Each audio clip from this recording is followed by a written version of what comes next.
Merhaba, tutaj Magda z kanału Kawa po turecku I ja. I Nuri, oczywiście. No to co, dalszy ciąg naszej podróży. Tak. Jesteśmy w Şanlıurfa. Jeżeli nie oglądaliście ostatniego filmu, to wrzucę Wam gdzieś tutaj link i w przypiętym komentarzu też, żebyście wiedzieli co i jak. Ale teraz szybkie przypomnienie. Trwają ferie jesienne w Turcji, więc korzystamy z tego i jesteśmy w podróży w 3 miastach wzdłuż granicy Syrii. No. Zaczęliśmy od Mardin i to właśnie było w ostatnim vlogu. Dzisiaj Şanlıurfa, a w następnym vlogu będzie Gaziantep. Tak. I zanim trochę więcej opowiemy o tym mieście i pokażemy Wam najważniejsze punkty, to chcielibyśmy zacząć od hotelu, bo jesteśmy w naprawdę ciekawym miejscu. Już Wam pokazuję, jak ten hotel wygląda. Zobaczcie, tak wygląda pokój. Tutaj Nuri akurat może zaprezentować wielkość łóżka. Ale słuchajcie, co jest tutaj ciekawe, to, że jesteśmy w hotelu zrobionym z kamienia. Zobaczcie, tak wygląda sufit. Bardzo to jest ciekawe. No i myślę, że ciężko by tu było podłączyć jakiekolwiek, wiecie, instalacje gazowe czy coś takiego, więc ogrzewany pokój jest klimą. A w łazience... Najpierw chciałabym Wam zwrócić uwagę na ozdobne krany, bardzo mi się to podoba. I tak samo jest pod prysznicem. No i właśnie tutaj zamontowane jest takie urządzenie, które się nazywa Chopin. No i to podgrzewa wodę tutaj pod prysznicem. Tak to wygląda. No. Bardzo ciekawy hotel. A z okna mamy widok na dziedziniec i tam właśnie będziemy jeść śniadanie.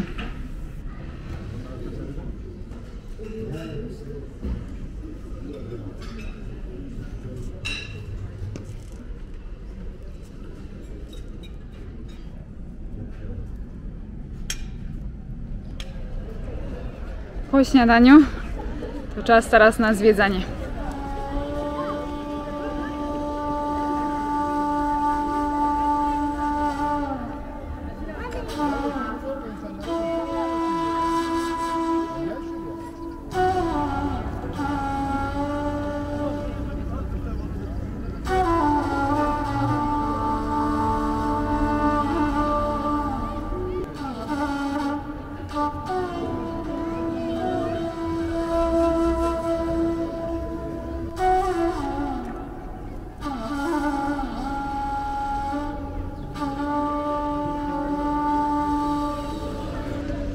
Şanlıurfa jest bardzo ważnym miastem dla Turków, dla muzułmanów, dlatego że to miasto jest nazywane miastem proroka Abrahama i znajdujemy się teraz właśnie w bardzo ważnym miejscu, jeżeli chodzi o tą osobę. Balıklı Göl, jezioro, staw ze świętymi karpiami. Zobaczcie, tutaj właśnie pływają te karpie. Absolutnie nikt nawet nie próbuje ich stąd wyławiać ani krzywdzić. Co można, to można tutaj zakupić karmę dla nich i te rybki nakarmić.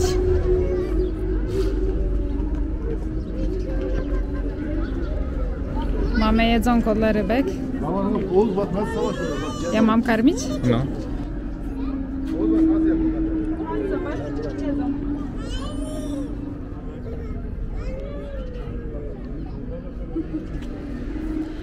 Są różne legendy mówiące o tym, jak powstało to jezioro. Opowiem Wam jedną z nich. Historia jest taka, że w czasach, kiedy miał urodzić się prorok Abraham, tymi terenami rządził król Nimrod. Miał on sen, który zapowiadał, że urodzi się chłopiec, który później zniszczy jego królestwo. Więc zarządził, że wszyscy chłopcy urodzeni tego roku mają zostać zgładzeni. Matka Abrahama, żeby uniknąć takiej tragedii, schowała go w jaskini, w której wychowywał się on przez 7 lat. Później, kiedy Abraham był już dorosły, no to wypełniał oczywiście swoje zadania jako prorok, opowiadał o Bogu I to bardzo nie podobało się królowi Nimrodowi, który sam siebie uważał za bóstwo i nie chciał pozwolić na to, żeby jakakolwiek inna religia się rozprzestrzeniała. Dlatego wydał rozkaz zabicia Abrahama i Abraham został wrzucony do ognia, zrzucony z budynku do ognia. I w momencie, kiedy wpadł do tego ognia, ogień zamienił się właśnie w tą wodę, a odłamki budynku, które spadały razem z nim, zamieniły się w te ryby, święte karpie. Teraz właśnie zobaczymy miejsce upamiętniające to wydarzenie, o którym Wam opowiadałam przed chwilą. Miejsce, w którym Abraham został zrzucony do ognia.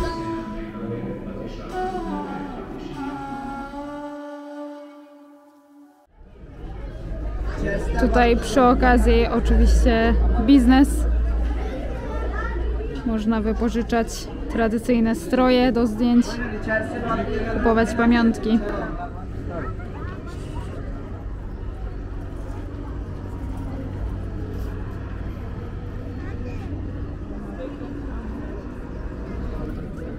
Wszystko otoczone jest też piękną zielenią. Bardzo ładny tutaj jest park. Wszędzie pływają te ryby. Dużo ludzi sobie tutaj po prostu siedzi, odpoczywa.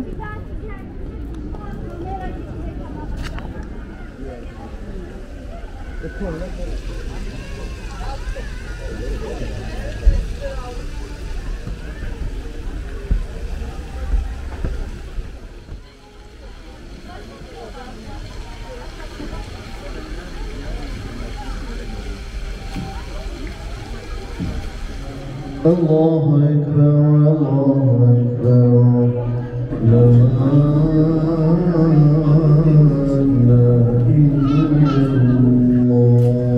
Jesteśmy teraz w jaskini, która jest uznawana właśnie za to miejsce, w którym urodził się prorok Abraham.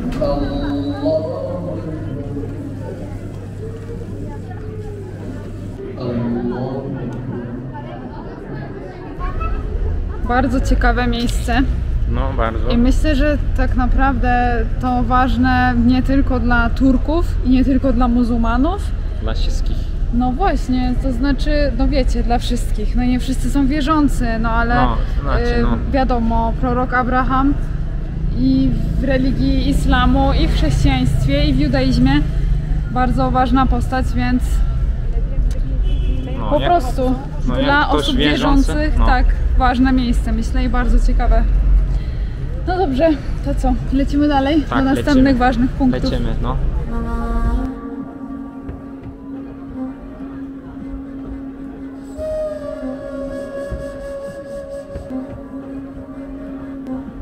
Moi drodzy, jesteśmy teraz w miejscu naprawdę wyjątkowym, jeżeli chodzi o tereny Szanny Urfy. To miejsce nazywa się Göbekli Tepe. Jest to miejsce, które zostało okrzyknięte przez archeologów jako najstarsze miejsce kultu stworzone przez człowieka. Powstało co najmniej 11,5 tysiąca lat temu, czyli jest około 7000 lat starsze od egipskich piramid i 6000 lat starsze od Stonehenge. Zobaczcie, to co tutaj widzimy, to według archeologów prawdopodobnie nie było miasto, ludzie tutaj nie mieszkali, tylko to było miejsce kultu, taka świątynia. I nie wiem, czy to na kamerze widać, ale tutaj my widzimy, że całe to miejsce jest podzielone na takie kręgi. Prawdopodobnie dlatego, że w tym czasie mieszkały tutaj różne plemiona i każde z tych plemion sobie zrobiło jakby swoją część, swoją świątynię.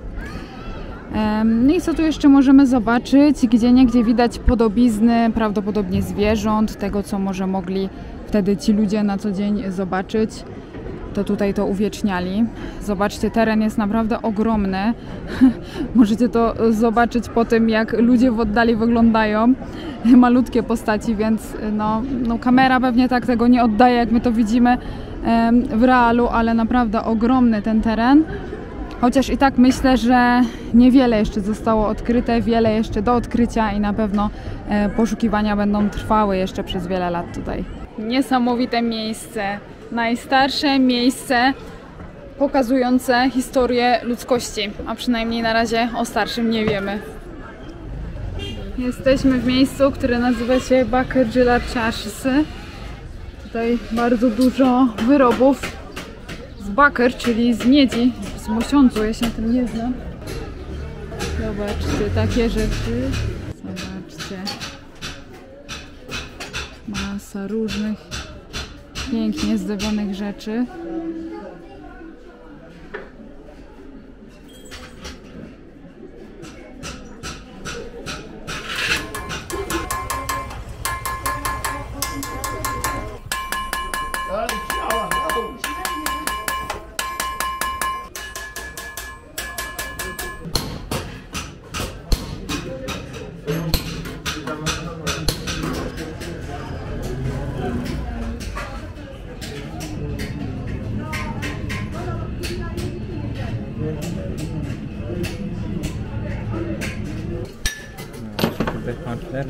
Aynen.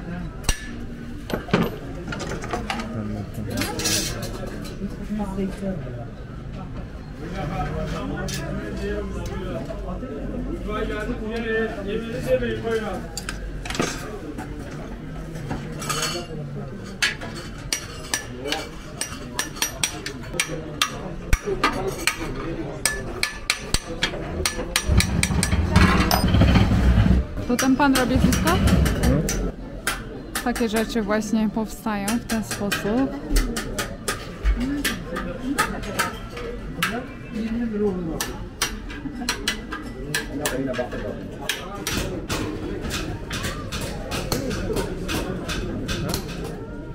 يا ما يتسمع يا دماغ ونغلا ما تسمع.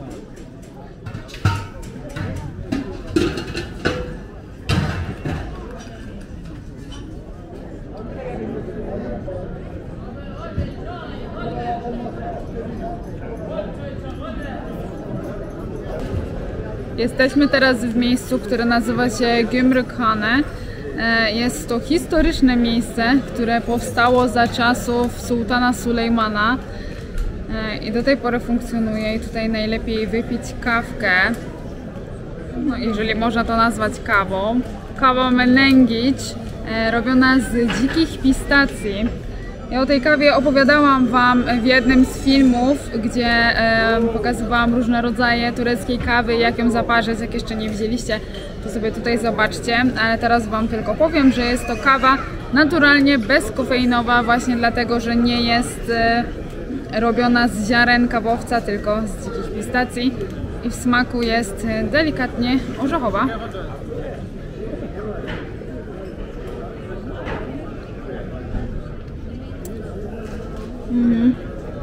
Musicie koniecznie spróbować, jeśli będziecie mieć kiedyś okazję. W ogóle to przyszliśmy tutaj, bo miało być tak ładnie, no instagramowo, jeśli można tak w ogóle powiedzieć, bo zobaczcie, tutaj widać trochę prześwituje, przybliżę może. Cały ten budynek jest tak zbudowany z takimi łukami i tarasami, no i mieliśmy to właśnie tutaj widzieć, ale no powiesili jakieś ferety. Żeby słońce nie świeciło. Myślisz? No. No nie wiem, czy to aż tak przed słońcem chroni, ale cały efekt to psuje, no. Właśnie wróciliśmy do hotelu po całym dniu zwiedzania, No, ale chyba nie odpoczniemy. jak słyszycie, ja mam wielką głowę. Nie, to kamera tak robi. Słuchajcie, to co słyszycie to tradycyjna impreza, tak to nazwijmy, dla regionu Şanlıurfa, to się nazywa Sıra Gecesi. O matko. Polega to na tym, że panowie grają na tradycyjnych instrumentach tradycyjną muzykę, a goście słuchają tego i jedzą regionalne jedzenie. Piją alkohol też. Piją alkohol też, przy tym rak, wódkę nyżową, a do jedzenia, no, tym punktem kulminacyjnym imprezy jest çiğ köfte, ale nie çiğ köfte robione bez mięsa na samej kaszy bulgur, tylko faktycznie z surowym mięsem. Tak, tak jest. Prawdziwy. No i szczerze powiedziawszy, to nie jest do końca w naszym klimacie impreza. No, nie bardzo. Dlatego my nie bierzemy w tym dzisiaj udziału, chociaż chcąc nie chcąc w sumie i tak bierzemy udział. Tak. Tak. Tak słuchać. Od razu to za oknem grają. No właśnie. Ta impreza się odbywa na dziedzińcu hotelu, w którym nocujemy. No i chcielibyśmy się dzisiaj wyspać, bo jutro nas czeka znowu długa podróż, ale Chyba nie wiem, będziemy. no. No nic, przygody. Może uda mi się tutaj coś, jednak kamerę wystawić i coś pokazać z tego wam. No, może.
Alkışlar gelsin, mükemmelsiniz.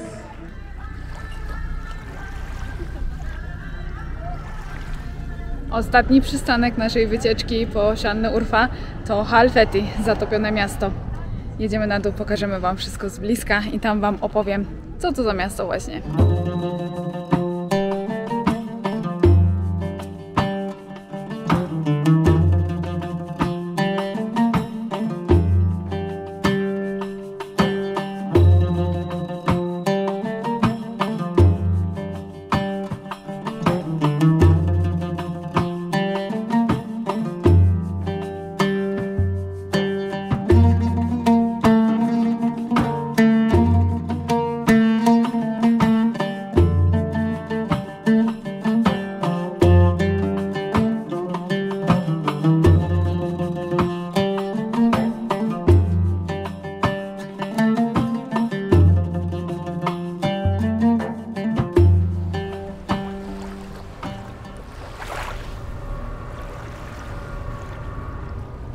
Halfeti, a właściwie Stare Halfeti, to miasto położone nad brzegiem rzeki Eufrat. Tak, ta rzeka, którą za mną widzicie, to jest rzeka Eufrat. Stare Halfeti należy jeszcze do prowincji Şanlıurfa, jest oddalona około 120 km od centrum prowincji Şanlıurfa. I opowiem wam teraz trochę o historii tego miasta. Miasto to zostało zatopione w latach 90. wskutek projektu GAP, Güneydoğu Anadolu Projesi. Ten projekt ma na celu polepszyć warunki życia, warunki ekonomiczne mieszkańców tego regionu. W związku z tym niedaleko wybudowano tamę, wynikiem czego było powstanie tego pięknego kanionu. Oczywiście niestety minusem było to, że część mieszkańców Starego Halfeti musiało przenieść się 10 km dalej do nowo wybudowanego nowego Halfeti. No ale to, że tutaj powstał tak piękny kanion, jest to teraz tak duża atrakcja turystyczna, tak bardzo popularna, spowodowało, że oczywiście mieszkańcy tego regionu mogą sobie troszeczkę zarobić, no i o to też chodziło, a dzięki temu też zyskaliśmy piękne widoki, które możecie dzisiaj podziwiać razem ze mną. A gdzie się teraz dokładnie znajdujemy? Tutaj jest wioska Savaşanköy, najważniejszy punkt rejsu statkiem właśnie tutaj w tym miejscu. Dlaczego? Dlatego, że to, co za mną widzicie, to jest częściowo zatopiony minaret i to jest właśnie ten punkt, ta ciekawostka, po którą zawsze tutaj statki przypływają. Tutaj turyści najchętniej robią sobie zdjęcia i wyobrażają sobie, jak ta wioska wyglądała kiedyś przed zatopieniem. Halfeti to też miejsce, gdzie rosną wyjątkowe czarne róże. Zobaczcie.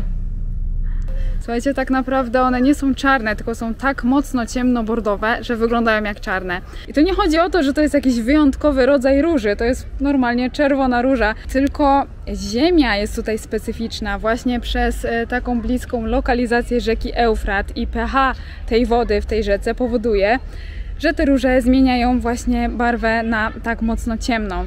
I podobno, jeżeli zakupi się sadzonki tej róży i wsadzi się ją do zupełnie innej ziemi, w innym mieście, to one znowu wyrosną czerwone. Myślę, że to jest coś bardzo ciekawego. Zobaczcie, czyż nie piękna? No dobrze, moi drodzy, i tutaj żegnamy się z Wami z Şanlıurfa. Jedziemy dalej do Gaziantep. Tam będzie nagrany następny vlog, który zobaczycie za tydzień. Mamy trochę kilometrów do zrobienia, więc już się teraz szybko zbieramy, żeby nie tracić czasu. No. No to co? Do zobaczenia w następnym vlogu za tydzień. Görüşürüz! Bywajcie.